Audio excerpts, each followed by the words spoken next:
Tosubwe chiddako ku AC Media UG. Abageze muveeyo mwogere. Emikutu gino mugirekedde nnyo abaana boogere bye baagala.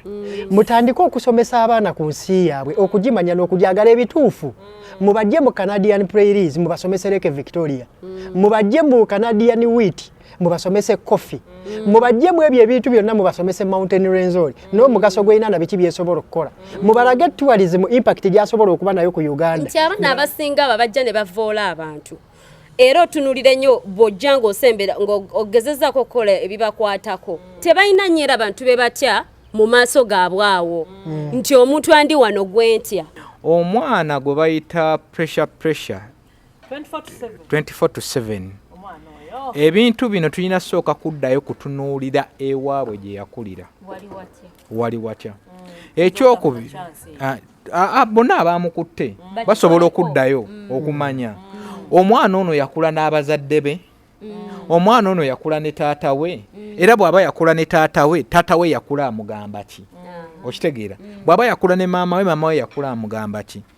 Nze omukyala yankuza nga ngamba okuvuma abantu abakulu kintu kiki? Kibi. Okuyisaamu abantu abakulu kintu kikyamu. So amaana eddoboozi Nabulime Esther. Nabulime Esther. Nkiddamu Nabulime Esther. Esi wano kwa talk with S Media muliro. S Media UG social media muliro. Nabulime Esther. Mabuza ko gwe nawo sinzo kubanga otaba. Thank you so much. Mwebale kutulaba, mwebale twagala, family mwebale twegattako banange, feel at home. Aba subscribers mwebale tusiima. Abatwagala abatugoberera mu nsi ez'enjawulo wano ku butaka e Uganda wano ku butaka bangi nnyo abatulabira mu nsi ez'e Dubai Qatar Oman babi mwebale abatulabirako Canada UK America thank you so much tusiima byonna era nga leero tugenda ku social media muliro tugenda kuba twogera ku bibadde mu week ebitambudde naye nga sinabagenda kaawo katubasooke batubuuzeeko ttiimu nga bwetudde wano. Onako lwaleero nkyusiza position ntudde wano mbadde njagala okufaako bufi ate Desh Matilda ne Kasina netusokere wa Desh. Ate tugambye nti otuddaawo kuba bulijjo enjala empya n'enviiri empya tebaziraba bulungi mu kamera. Otuddeeyo tusobole ziraba. Enjala mpya n'akaviiri kapya nga mumanyi twakava mu Valentine. Naye abatafunye ebimuli bya Valentine twebeetondera nnyo bambi bibaawo. Bintu bya bulijjo. Wewe yafiira. Amanya bampita Desh Kalisa ndi musajja munnamawulire nga nkola nga nze mwogezi wa Media Spectra Saloon Admin Wellness Center wamu ne Files Technologies abakanika amasimu awo ku Kirumira basement. Maze. Bamaze. Poze ngoyagala akagundi nkawe dare. What is that? Beautiful like that. Bagenda kukubala ddu. Awe tutuuse. Tugenda kufa. Buuza ku bantu. Banaye balamusizaako nnyo mwenna abatulaba. Amanya amatuufu agange bampita Matilda. Era nga nkolamu ne S Media. Era nga olwaleero ndi musanyufu nnyo obeera ku panel eno. Tuli basanyufu nnyo era nga bwe mutulaba natudde kumpi ne Desh olwaleero. Naye obukenke buli wano. Naye nga byonna bigenda kuterera mu bunnambiro. Bagenda kusindikira omunya. Togikwata nnyo bule yasindise konkomerero. Ebinyo byo. Naye nga tubalamusizaako nnyo bambi abatulaba. Kasi abatubuuzeeko. Abalaba S Media mwenna mwebale. Namba zigenda zikulira ddala. Tusigale nga tulayikinga tusharinga no commentinga. Ngamba nnyo abantu nti ebiseera ebisinga tugenda ne tucomplaininga nti tufuna content atali mutuufu. Naye ebiseera ebisinga ekikola content atali mutuufu muwa amaanyi kwe kuba nti mulayikinga ne mu commentinga ne muvuma n'okuvuma. Kati obudde bw'omala ng'oteekawo ebyo byonna algorithm ogiwa nti kino kye mwagala. So kati ne mba musanze content omutuufu gwe mwagala mulayikinge mu commentinge mu sharinge algorithm esobola okumanya nti nabino mubyagala kibenga kitambula. Kati bw'otuuka ku platform ya S osobola olayikinga osobola commentinga kalinki osobola n'okatwata ku status ye ya WhatsApp bw'obanga ddala olaba ng'omulamwa gwina kye gusokoze eki kye gukoledde. Kati platforms zino ezinagenda zikula tujja genda tutandika okwozaamu ebitagattako mpola naye nga nabyo era bijja sigalawo ku lwabo ababyagala naye nga amanya Kasire Adam Card ndi mutunuulizi w'ensonga za art ne entertainment ne mu lifestyle nkwatayo okolwa ekiba kyetaagisiza nkwatagana aba Media nga basangibwa ku Zai Plaza ku Energy Center shop number P433 nga batunda equipment wa DJ yenna mixers microphone simanya bino bakolera consultancy singo boyagala kuyingira mu business y'ebyuma noba ngosobola okuba ng'okikwasaganya then Faizo Technologies Kirumbira Tower mu basement wansi B00 then n'engoye zange zino zentunda brand yene y'engoye nina jumpers ne t-shirts osobola okukubira ku 0755 19 8 13 nebanga ekutuukako wonna wooba oli byebyo abantu bagambye YouTube channel empozi YouTube channel yange nayo gyeri omuntu yakoze YouTube channel yange nagiguddewo era kasiri Adam Card era ojja kusanga akasajja akambadde jampa yange eno bweti mbu subscribing tugende mu maaso tandikira katusimbula bintu bingi ebadde week ewedde a lot has happened era ebimu tugenda byogerako betunaba tusobodde kwogerako omaba babyogeddeko somewhere somehow so leo katogere ku bimu ebyo olunaku olwaleero wetukeeredde nga manyi social media eno erina engeri gye tutwala speed badia tutwala speed social media buli omu akolako birala kuliko abavuma kuliko abawemula kuliko abamu bagiyita nayaabwe emabegako awo wabaddewo omwana mulenzi bamuyita pressure 24/7 abadde alina akalira awo ng'ayisa mu bakulembeze eggaali kusa n'okwewaana nti ye tebamukwatako nti era ye wa kitalo nnyo arguments zajja abamu nga bagamba lwaki tebamukwata abamu ne batuuka n'okugamba institution yemu eveeyo ennyonnyole ku nsonga zino nga amanyi social media nti bannange tulina abalabe ku social media abajja ne batugamba ebintu nti obeera ku social media n'ogamba ekintu omunajja n'agamba kyekyo yeggwe muntu waffe banjiwadde omuliro n'akuleetera okulowooza nti oba kyekituufu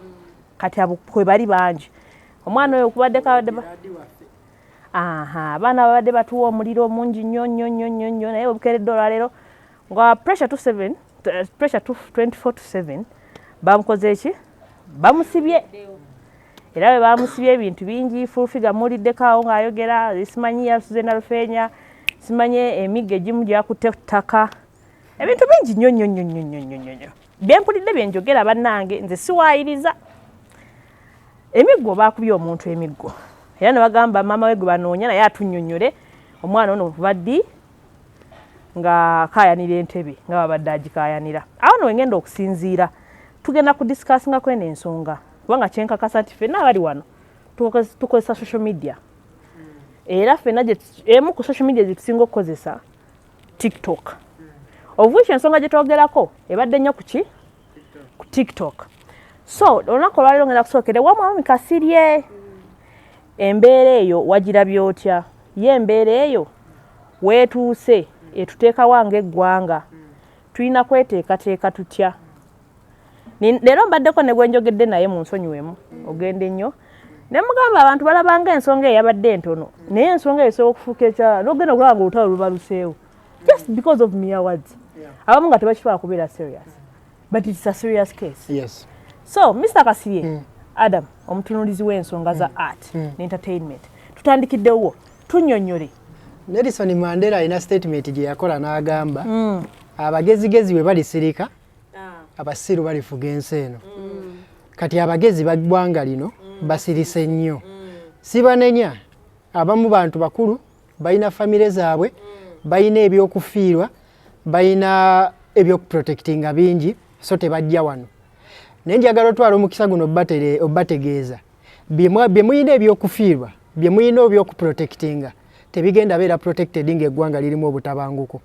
musobola obitaasa mu short run nti tebabavumye ku social media n'eggwanga we linaatabanguka oyinza okuba famire gy'obadde oyagala nnyo okutaasa ejjafiira mu lutalo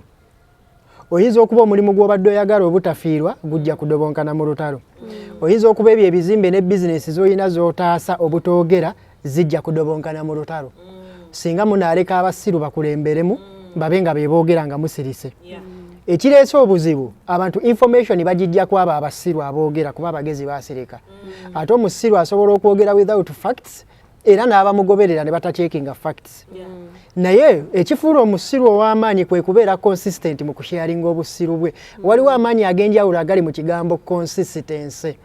nti omuntu ajja n'ayogera ekintu nga si kyekituufu naye n'akyogera lubeerera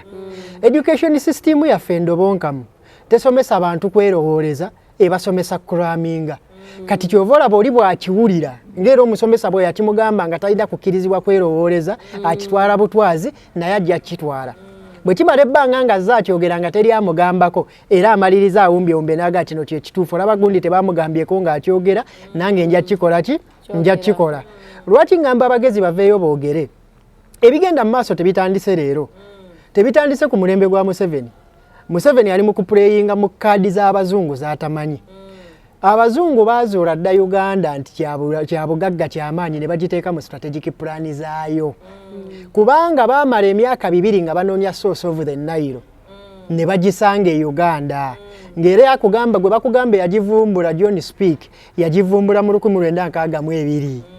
John Speak agenda okugivumbula River Nile nga source of the Nile nga abasoga weebali mpozi nga atugamba ye yaleeta resi y'abasoga n'agituuzaawo kati tokeri akiquestioninga kati ne bamanya nti Uganda yali nsi y'amaanyi ng'eyina ebyobugagga bingi n'ebyobulambuzi n'ebyamaanyi ebisobola okubaayo ne bagituuma Pearl of Africa ekulali Africa not by mistake olw'ebyo byekola ki byerina ne ba speaking aba research abaali abasirikale baba ba militants bwe batuuka wano baakizuula nti Uganda abantu baayo ekintu kye balina ekisinga okubakuumira awamu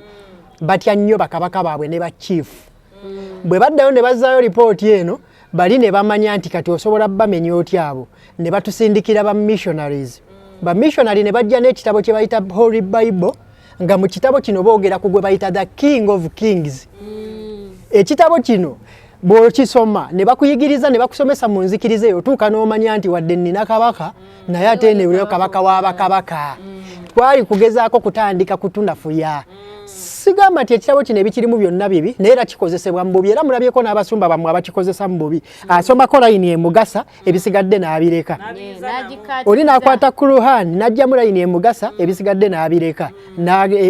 ebitamugasa n'abireka kati ekitabo kino kisomesa ku gwe bayita the King of Kings kubanga baamanya nti bano okutandika obamenya okubajja okkendeeza royalty gye balina ku bakabaka baabo balage nti eriyo asinga ku abo be balina olwaleero enzikiriza bwejja neereeta mix abantu batandika okubuusabuusa ennono nga bakitegedde lwa bintu bibiri waliwo enjawulo wakati w'ekigambo missionary ne machinery machinery ye muntu ajja nga gyepangise bamuleese kuba bukubi mu mirembe gy'abababaliani zedda bajjanga kangeze bababaliani batoolo ng'ebajja ku ttaka Buganda balikuba ne balisaanya buli kimu ne bakireka ku ttaka n'abantu baali bonna ne babatta ettaka ne lisigala nga teriri productive naye nga bo balina ego balina okugyewulira nti bawangudde Abaroma bwe bajja ne balaba nga tekikola bo ne baleeta style ey'ekimissionary missionary ajja ne mission ey'okukyusa abantu b'ettaka eryo tandika okugoberera ebyabali nti ye bw'anajja ajja kukwatayo abavubuka abammwe abatwala ewuwe abasomese enzikiriza ye abawe ebyenjigiriza bye abasomese buli kimu nga kikye kati abaakuwambye physically akuwambye spiritually akuwambye mu buli kimu n'embiki by'oteekeddwa okugoberera mu system ey'education kati nga batwala abantu mu mawanga ag'enjawulo ne babasomesa ekyabwe ne bakusomesa Katonda owaabwe ogenda okuvayo nga gwokkiriza kati bwodda n'otandika otutambuza enjiri eyo mu bantu bo mu kifo ky'okkuba ettaka lino balijjewo lireme kubeera unproductive bakuleetera abantu abo ne babeera believable ne bafuuka abakulembeze mu mmwe kati bwe bafuuka abakulembeze baba n'aliijensi eri ebyammwe bakwata batwala eri kati system yakozesebwa ba missionary bajja ne mission ey'okuwamba abaddugavu mu maanyi mu ndowooza na buli kimu kyova batubeerawo nnyo nga tugamba abantu nti omuntu eyaleeta eddiini yajjanga eno mu mukono ayinayo bayibuli eno ayinayo emmundu kkiriza Mukama Katonda wo nti yempa bayibuli kkiriza Mukama Katonda wo nti ŋŋaanyi eryo sasi abantu baffe ne batwalibwa mu buddu abantu baffe ne bakolebwaki naye ng'ate ababi bakola bazze beepresentinga gye tuli ng'abaaki ng'abenzikiriza kati okuva ku olwo ebintu byajja bitandika okukola ki okukyuka okitegeera era ŋŋamba nnyo abantu nti Abafirika oba abaddugavu sikamu ze baafunye ezikyasinza okuba ez'amaanyi ziri 3 kuliko democracy kuliko education kuliko religion democracy lwaki scam bakujja ku nkulembero obukulembeze bwe mwalina mu biseera ebyammwe nti mwabanga ne kabaka ng'asobola obbayita ne musima akayanja akayanja ka kabaka okalaba kasimibwa abantu baali batini ne tekinologi tewaali olwaleero we batuyita tetusobola wadde okukasima kwota olwansonga tweyawudde olw'ebintu ebyenjawulo eno nzikiriza eno byakusoma ayina diguli tayagala kunyumya nabatalina diguli kitegeeza naye bapapa bamanyi ebyobuwangwa bitajja biwuliza kuba tebalina diguli ayina omulimu tayagala kolagana nabatalina mulimu alinnye ku nnyonyi tayagala kolagana nabatannalinnya nnyonyi nti ebintu bingi ebitwawula ate ng'oluusi tebikola ki tebikola makulu kati ebyobukulembeze bye baatuwa tumaliriza tubirwaniddemu kubanga tetubisobola kati ffe buli we tugezaako bizannya tetubitegeera tumaliriza twekubye ffe twabanga ne sisitimu yaffe nti tulina omukulembeze waffe yegundi ennono nga yeetambula era nga complain tewali ng'obulamu butambula kati ne batuleetamu bino nabyo biwanvu bwe tudda ku education bajja ne batusomesa ebyabo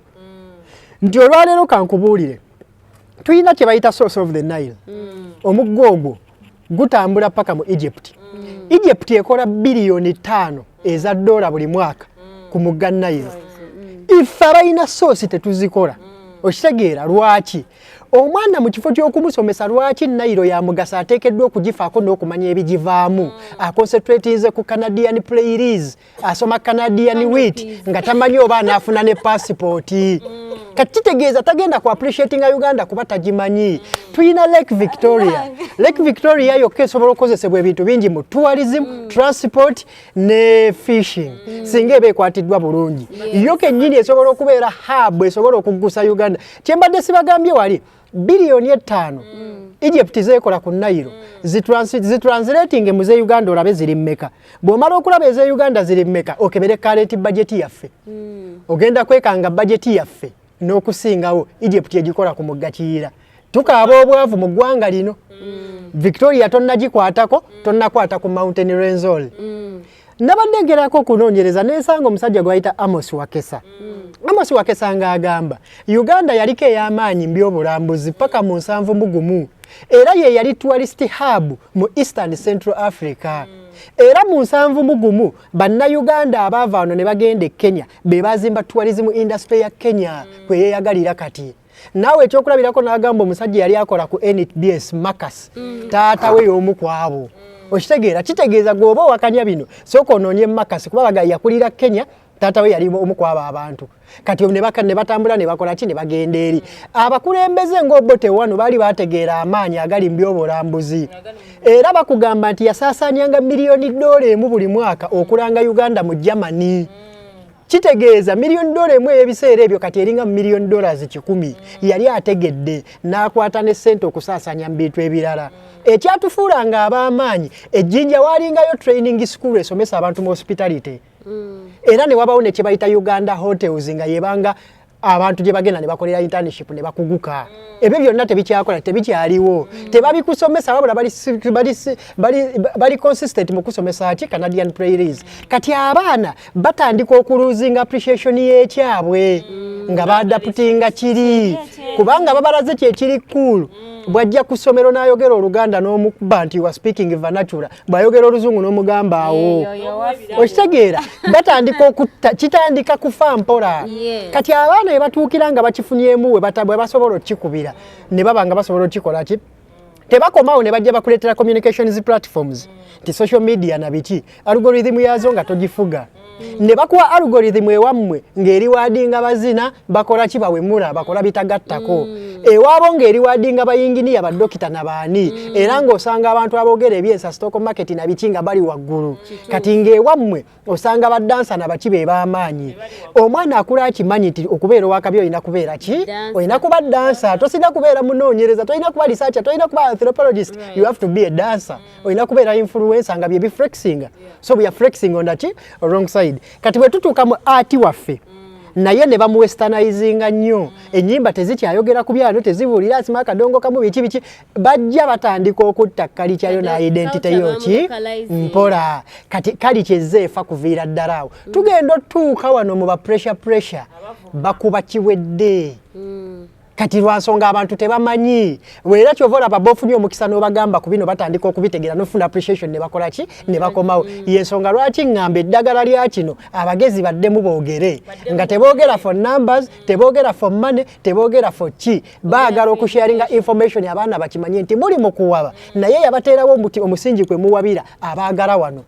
olwaleero education system yandibadde 30% oba 50% esomesa Matilda omugaso gwa Lake Victoria ye Uganda na lwaki ateekeddwa giprotectinga esomesa Deshi omugaso gwa Mountain Renzori ye Uganda na lwaki ateekeddwa giprotectinga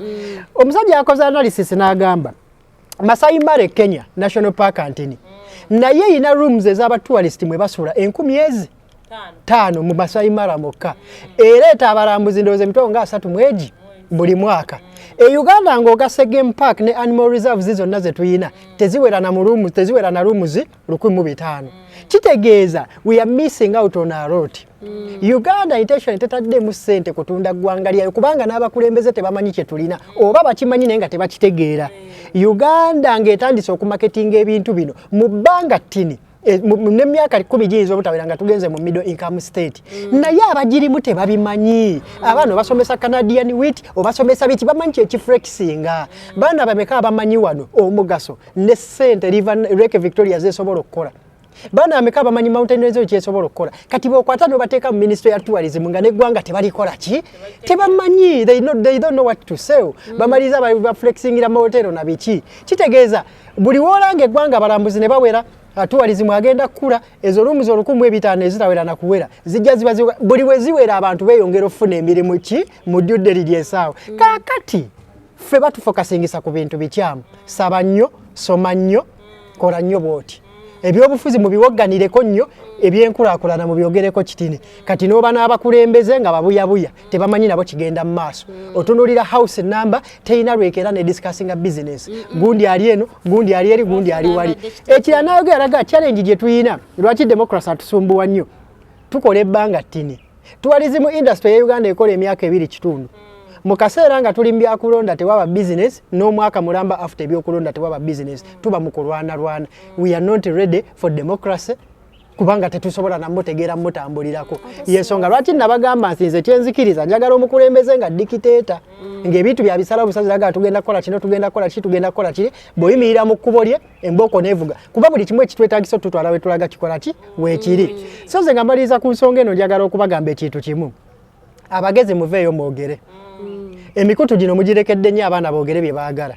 mutandike okusomesa abaana ku nsi yaabwe okugimanya n'okujagala ebituufu mubajje mu Canadian prairies mubasomese Lake Victoria mubajje mu Canadian wheat mubasomese coffee mubajje mu ebyo ebintu byonna mubasomese Mountain Renzori n'omugaso gw'ina na biki byesobola okukola mubalage tourism impact gyasobola okuba nayo ku Uganda mubalage game parks zino n'ebintu ebirala ebiringa ebyo mubalage ennono yaabwe kubanga ennono kya bulambuzi ng'ovudde ne ku byokuba tetulina ogikuuma yeeyaffe bw'otunuulira firimu z'abayindi Bollywood yakubiri ku Hollywood kati mu nsi yonna bakuguza ki bakuguza culture y'abe extended family ne bakatonda baabwe kitegeeza omuntu ali ewala ajja kwagala okgenda e Buyindi alambule ebyo okitegeera kati ennono eno gye muli mu kkuba it is also another source of income nti oli yandiyagadde okujja alaba omuganda yeeyisa atya omuganda afumba atya omuganda awaata atya biki ebibeerawo ku lw'omuganda era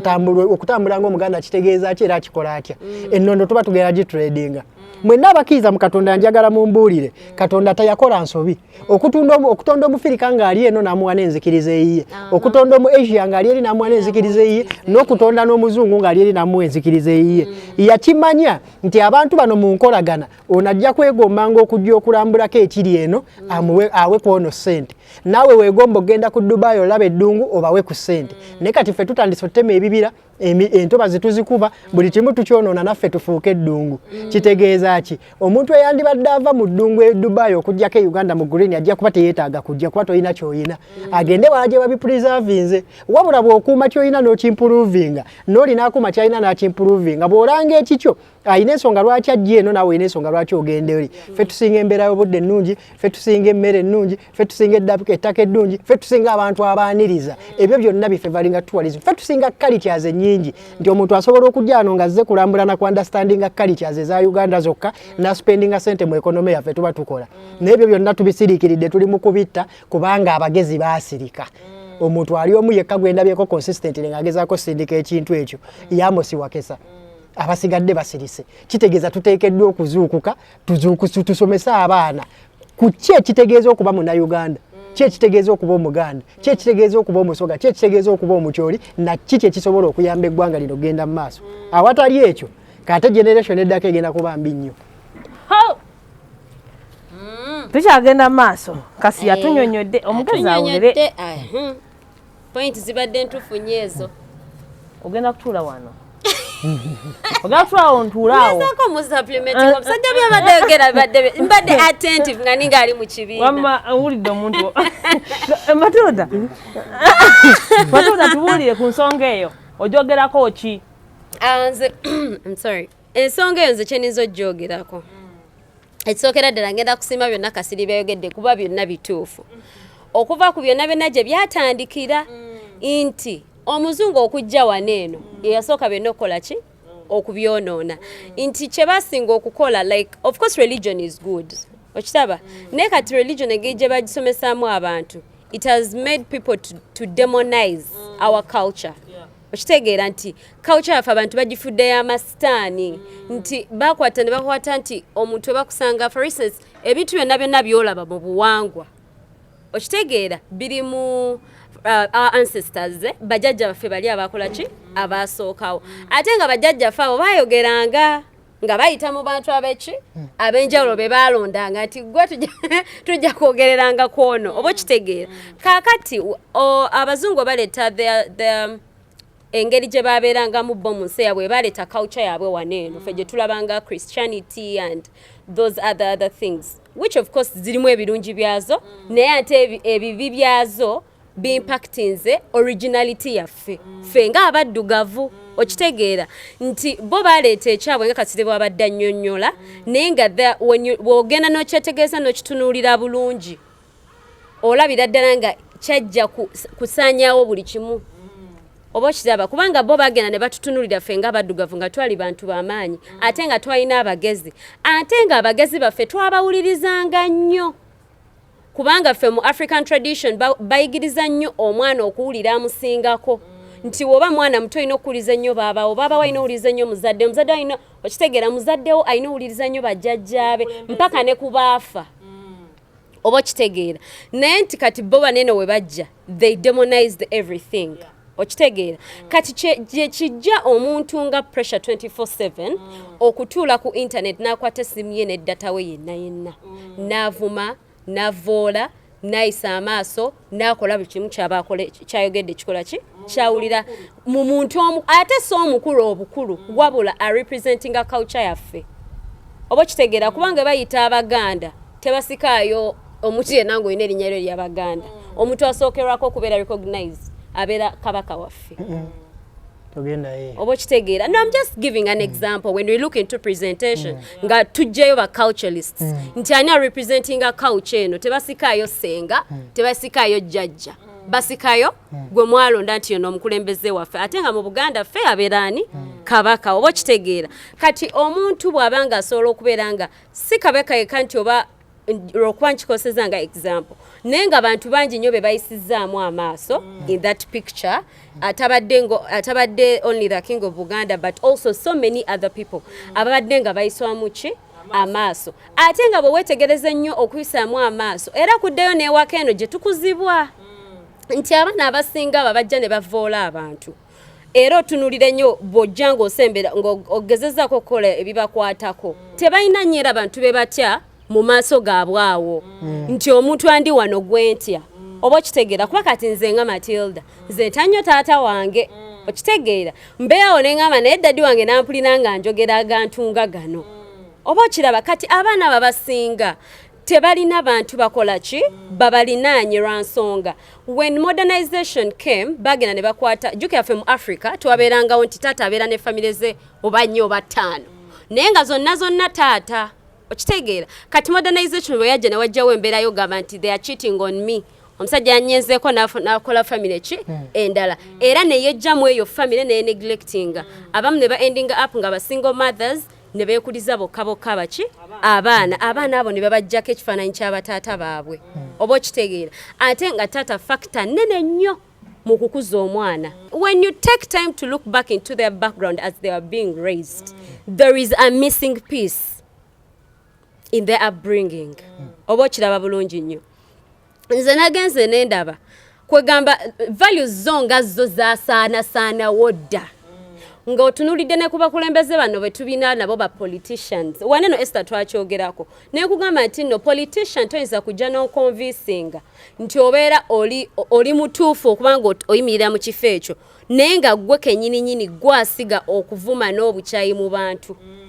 Oba kitegeera bulungi nnyo. Okuvuma ennyo abantu kutandikidde mu politics so ne yakaggwa okulonda okwakaggwa. Okitegeera byonna gye byakola ki? Okuvuma okuli open way kutyo ng'omuntu ajja kujja avuma n'amuvuma akogera amanya akugambe byonna byakola ki? Yes, nti kwe bitandikidde ate ng'abaana abo bavuma nga teri abakomya. Ate nga ne beba representing nga babalaba. Oba okiraba nti omanyi bulungi bakimanyi bulungi Matilda akola ne media. Nenzija n'empesa mu buli YouTube abaani bonna ki? Naye nga Esther tavayo kugamba ne Matilda. Eyo behavior nze sigikkiriza kuki? Ku kampani yange sibyagala ebyo. Okiraba bw'okuba nti gobeera mukamange nga mmanyi nti no ekyo Esther takyagala. Sigenda kujja kugenda nga nkola ki? Nga nkikola. Naye n'abakulembeze baffe omanyi lwaki natunuliddemu ensonga ya omuvubuka ono nga tebasaa giyingiramu. Lwa nsonga nabo bennyini they are very indisciplined okutandika n'obumwa bwabwe nga tetunala natuuka mu actions zaabwe nti babadde tebayinza nakuvaayo kunenya muntu avuma nga bo bennyini bakola ki? Bavuma ate nga nabo bavuma bakulu bannaabwe be basharinga nabo ki? Ebifo ebisinga mu bukulembeze bwabwe. Oba okiraba bulungi nnyo. Nageze n'endaba waneno nga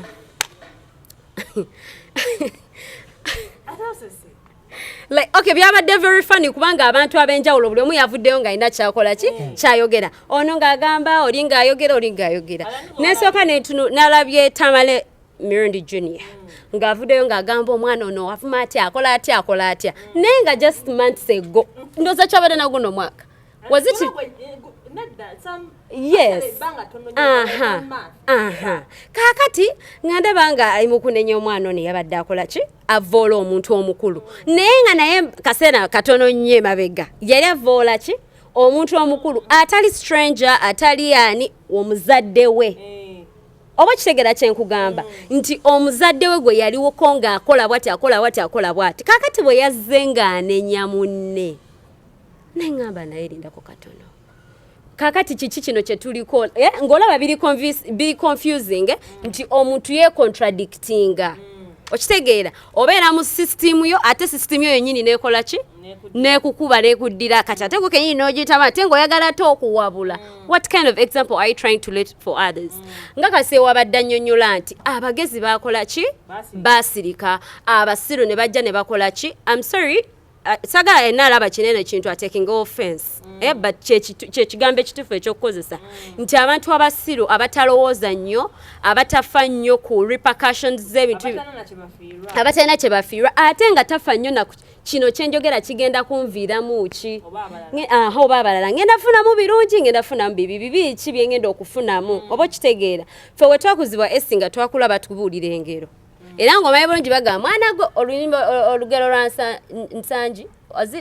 oyo olugero olwa Nsangi oyo omwana yali tayagala kukola mirimu nga mama we yamukolera mama we n'afa. Njabala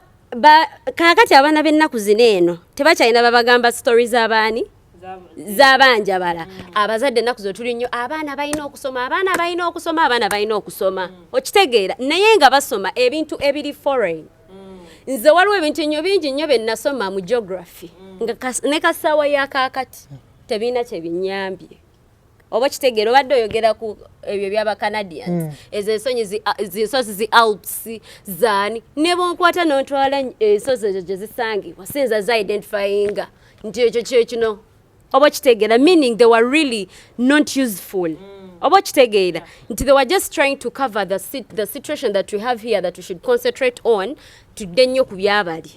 Oba kiraba bulungi nnyo kati bye biwabizza bano abaana nti bo beerabidde ekyabwe kyeki ekyabwe values ekyabwe morals ekyabwe kweyisa bulungi ekyabwe kutya bakusingako ekyabwe bakita bata kwetowaza nti omwana okuyitibwa omwana omulungi toyitibwa mulungi olwa results z'ennungi ze wafuna ku university obulamu bwo bonna ng'osoma toyitibwa mulungi wabula olw'okuba nti owa abantu ekitiibwa ate nga ogondera abantu abakusingako owa abantu ekitiibwa tovuma nti yoyo omwana gwe bagambanga nti oyo omwana muki mulungi tebakuyitanga mulungi olw'ebyo ebintu ebirala byonna byonna kati ennaku zaffe byetulabanga ebintu ebirungi kyova olabanga era bafunye challenge nnene nnyo okufuna omuntu omulungi alina okuconvictinga omwana oyo it took time kubanga yabadde ayisa mu muntu omukulu eggaali awo n'agamba ngenda mungene n'ekirala abadde avuma abantu bangi naye kyengezaako okugamba nti kweno specific issue esi kubanga eyasinze okuleeta okumuggisaayo okufuna n'ebyo byonna byalimu kati nti babadde bafunye obuzibu okumuconvictinga because it is what they normalized bakifudde nnomo okulaba nti omuntu akola ki avuma kati ne mu bakulu nga bo bennyini nabo bavumi kati nabo ne bagaka kati bw'aba politician tusike yaani agenda okujja nenyenga naye bujjo bakulaba ng'okola ki ovuma oyisa mu balala kakati nga babuuza ani gwe tugenda okukola ki okuconvictinga kati nze ku nsonga eyo nga maliriza esi nze kyengenda okukuutira abantu balina okuddamu okuvaluinga cultures zaabwe kubanga that is the only original thing we have as Africans those are our culture, that's our values and norms oba kiraba era nga kasi example gyawadde ezo zonna ensi ezikulembeza cultures zaabwe wano Uganda tetuzisingangako obukulembe development not even Africa as a whole okitegeera when you look at China, when you look at Japan, when you look at so many countries ezikulembeza their cultures tetulina kyetubasinga ate nga they are even a threat to the other giant countries nga bolabanga ba America okitegeera because they've lived on their cultures osanga omuchina nga yetamanyi luzungu ayogera Luchina kuba kati ku TikTok babalaga nga tamanyi na kwogera kigambo my name is yenga amanyi Luchina nengo omusinga ki bagezi they are doing beba tuletera amasimu gano getukozesa waneno ate nga galina mu luzungu so we should really go back into our norms and prioritize them. Let us go back and train our children that the greatest wealth they have is their values.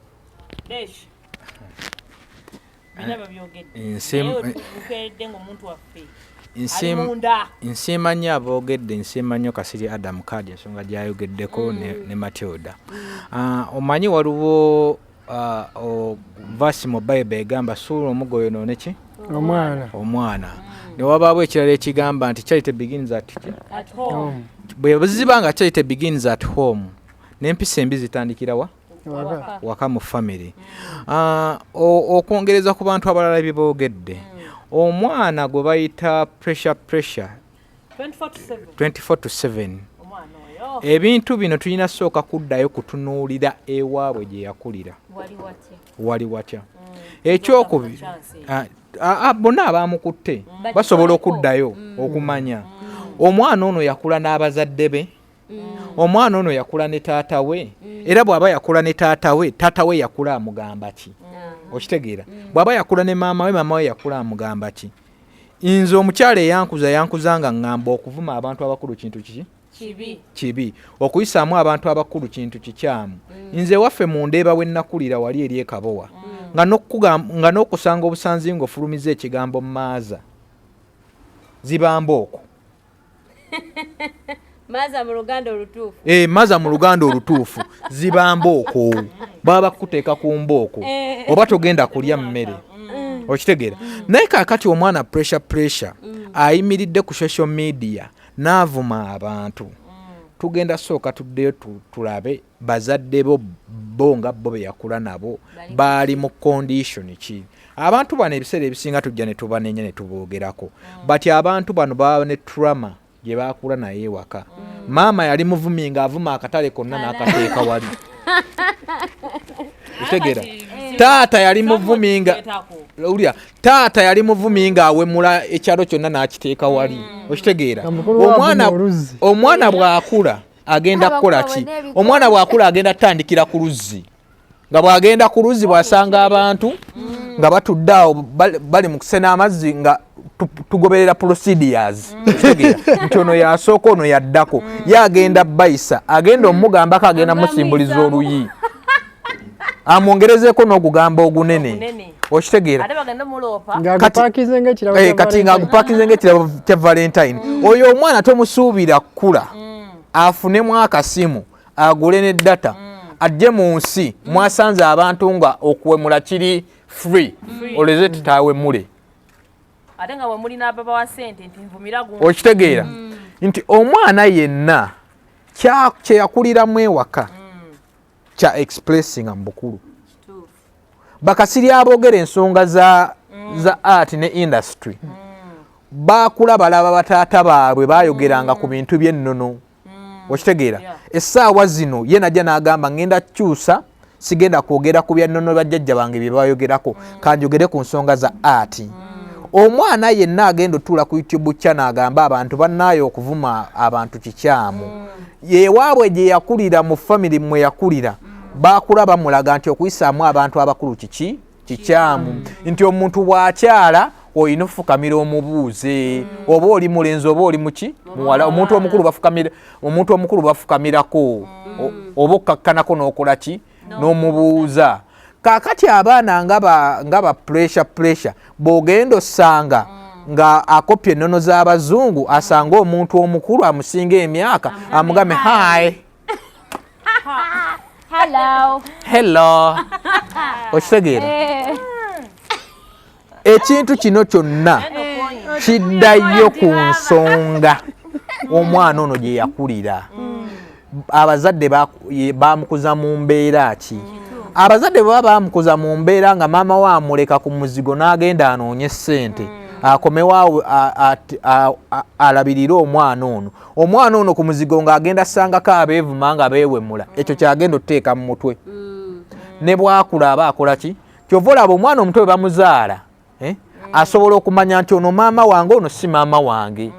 okitegeera omwana omuto abeera ne sense ze zaawula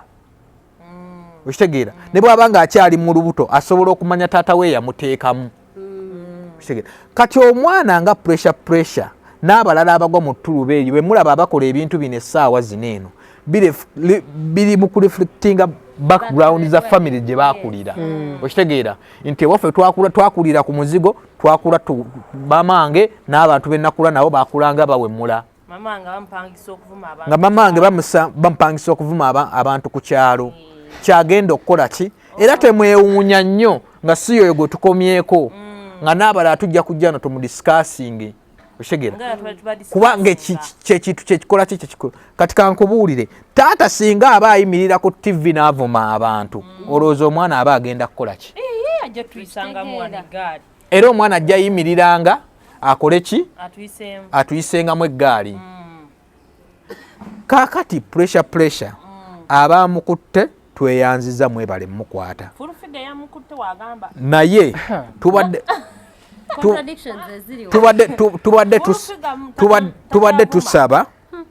tubadde tusaba omwana oyo munoonyerezeeko ne ku background kuba okumukwata mumukutte mugenda mumuteekayo naye ekyo kibunizo kiyinza obutamumala era n'akomawo najja n'avuma omuntu omulala kati kankuwa ekizampo ebbanga wiiki eweze nga twakwogera ku kibedi tennawera oyo bamukoze eki bamukutte kaakati ebintu byonna bitandikira waka maama ne taata abakuza omwana essaawa zino singa essaawa zino abazadde bwe baba bakuza abaana nga babagamba omwana alina kusoma omwana alina kukola ssente ze omwana alina kukwata smartphone omwana talina agendako abasenga be nakojja be mubuulirira era be baana b'ogenda osanga nga biwulenge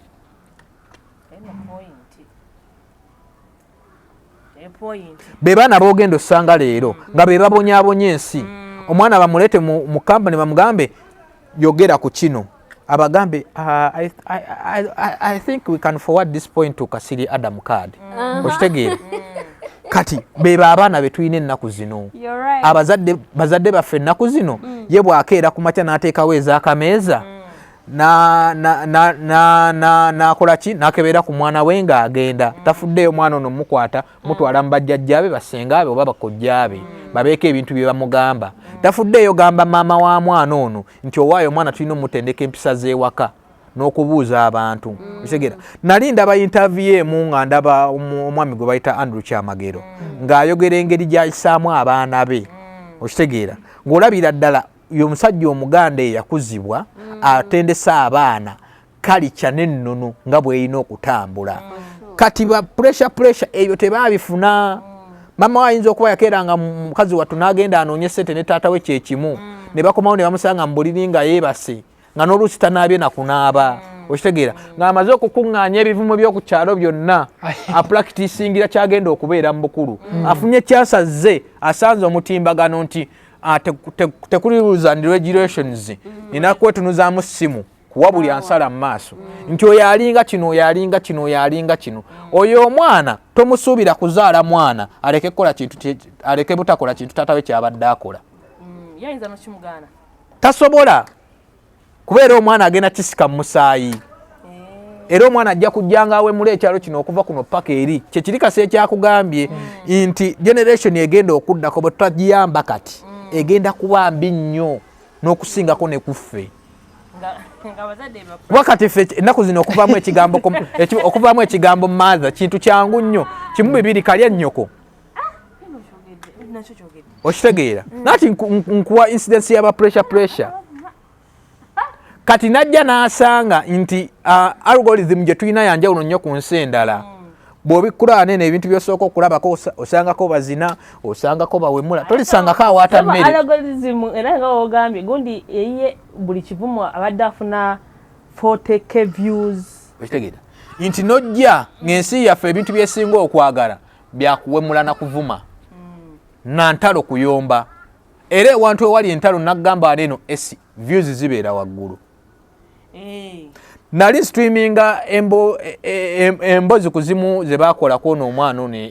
ono omusego eyakata obutambi numbers zaali waggulu nnyo bwe twatandika okwogereza ebyamagezi ne ziddayo ku nnomo naye nga mu comment section buli omu akugamba tuwe katambi nga waliwo n'abali willing okusasula ssente nka basindikire okitegeera kati nga mu nsi tukyalimu ebyo byonna nga ba pressure tukyafuna bangi era bakyayongera okuwemula bakyayongera okuvoola abantu naye nze ndowooza bajja kula ono senga abaawo ebikolwa oba engeri gye bamubonerezaamu ey'enjawulo osanga bajja kukendeera nanti ekibonezo kye bagenda omuwa kitono nnyo akyasobola okuddayo sitaani talokoka era abantu bendabye nga babasiba ne bakomawo nga bakyusizzaamu nakuli sitaani talokoka walaba ku sefuko bamusiba nakomawo okitegedde ogambye yakyukamukko teyalokoka alina bataakyavuma naye abalala abavuma abalina maanyi nga musiba kaakati singa buli gwe bakwata ngaawe muddavodde ne bamukozesa ng'ekizampo bamuteeke mu public bamukalirire embooko nga bakolanga abaana abatayagala kunaaba edda ng'omanyi okunaaba edda kye bakukolanga embooko tezijja kukola tuveewaawo embooko tezijja naye nga pressure bambi pressure si yeyekka nze nsaba omwana eyakutte omuntu oyo amuweeko ekibonerezo ekisingako awo ne full figure nene kyadde kyo abatukolera bwabeera bapanishinga abavuma n'abakulu balina obbateekamu abavuma amateeka gonga go tubeewo olagajja kusobola omukulu omu yavuma abantu enva neŋŋamba ye be bawabya abaana tubeeyo omwana agamba olaba oyo akikola olonze olaba oyo akikola olonze oli nagala okugamba inspiration yange naye nga mukulu ate atulaga ayagala nnyo eggwanga lino tosobola ddi agala ng'ovuma abantu